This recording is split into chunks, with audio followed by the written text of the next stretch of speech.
За некого цел викенд карантин, за други само обична недела. Некои од луѓето повеќе се плашат од камера отколку од полиција.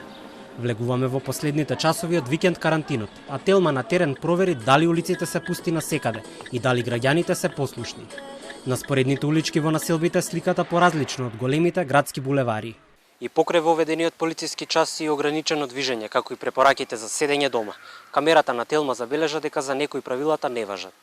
Вака беше во Скопски Чаир, додека полицијата стои на крстосница и бара дозволи од возачите, на само неколку метри од нив отворена продавница. Позачудувачка е редицата граѓани кои што мирно чекаа ред за да испазарат на сред полициски час.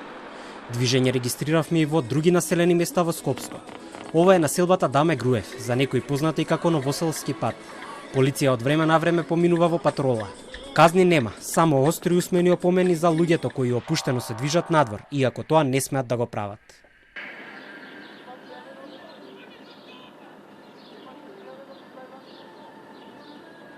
Некои од жителите воопшто не се плашат од полицијата. Другите кои што го почитуваат полицискиот час и си работат во дворовите, сметаат дека требало само порано да каже владата дека ќе биде ограничено движењето. Наде се јавија за утре за бајле карантин. Вече тоа 21 карантин. Това што луѓето не беа способни. Како е дома? За мене нема полициски час. Како да нема полиција? Па нема. Јас си шетам кај сакам. А полиција ако те види? Па нека ме види, прескаме сртно, ништо не сме да ми направи. Не само шетачи, при обиколката на терен камерата на Телма забележа и градежни работи. На ваква слика не идовме во Скопски Сарај.